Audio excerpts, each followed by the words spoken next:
Hey guys and girls, so today we're here to talk about Bendy and the Ink Machine.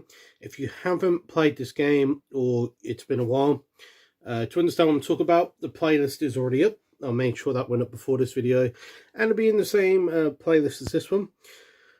So Bendy and the Ink Machine was a game that my kids put me onto, especially Caden. He'd seen it about, and the first time I'd ever really come in contact with it was on the Switch, going through the eShop in sort of the early days. And Bendy came out, I picked it up about 9 months into the Switch release. Well, my Switch on day one, there wasn't a lot, so the eShop had become my saviour. So yeah, I wasn't aware what Bendy and the Ink Machine was. I watched the videos, but couldn't get a vibe for it. So it's very much like Caden that pushed me onto it and was telling me some of the bits behind it. But what put me off a bit was the price at the time. I didn't want to pay the £30 they were asking for an IP I'd never heard of. But then what changed my mind was we were in our local B&M shop and some of the toys started appearing. We were talking about merch. So do you know what? I bought the game. I promised myself I'd buy at least one a month for my Switch and build it up. So I loved it. I love first-person shooters anyway, and to have that sort of mixed with horror, and the graphics on it were amazing. Sort of that monochrome Disney-looking thing was really impressive to me. The only part where I come stuck with Bendy and I find frustrating is chapter 3. The whole fetch quest where you're back and forth all the time for the angel. Did nothing for the story and just really sort of bothered me. But on the whole, the game is fantastic.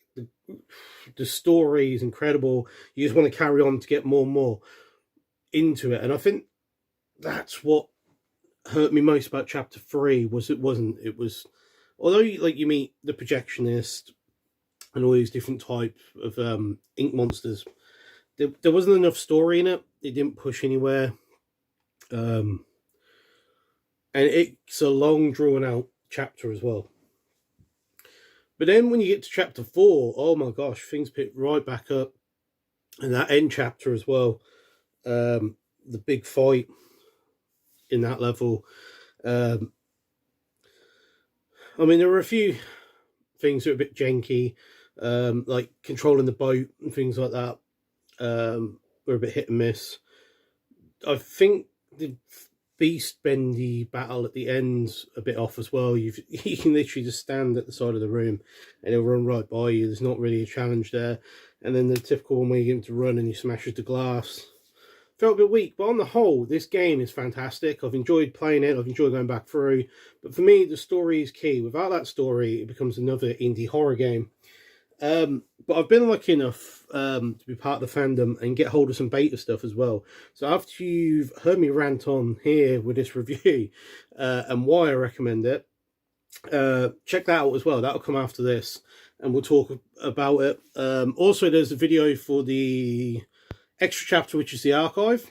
So that's going to be good. That's going to tie in nicely with all the beta stuff, and I'll do a little bit of voice work on that. So, guys, Bendy Ink Machine, I recommend it. I actually enjoyed this more. This time I'm playing on my gaming laptop. I played on the Switch. The Switch seems a bit slower in places.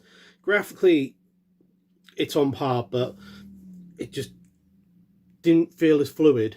So yeah, go back, and obviously Bendy and the Dark Revival are out. That'll be coming up very, very soon. Just want to get Bendy out there first so we've got some sort of context. And we've got Boris and the Dark Survival. I'm also going to do some fan footage stuff the week we do the beta. I've got a really interesting one called Bendy and the Stairs. I'll leave you to it. But yeah, guys, if you haven't played Bendy and the Ink Machine, you owe it to yourself. If you haven't got a laptop or anything like that, get the Switch. I'm sure it's out on the other consoles as well. I've not really looked into it because I've got it now. If you like horror, and like me, I like horror and Disney, like equally. This was ideal for me. A lot of the story is based on some of the stuff that happened at Disney offices in the early days. With that horror element, fantasy, and just the monochrome graphics. Everything's fantastic, although it's all that sort of off yellow and black. So next one, guys, stay safe. keep fab, and if you haven't seen it, go back at the beginning of this playlist and the playthrough will be there.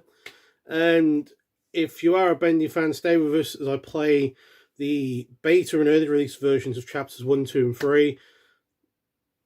Things didn't really go back and change dramatically till chapter 4 came out, and there was a lot of an overhaul, and you'll see that in the archive video as well. But yeah, it's good seeing how things developed. Ciao for now.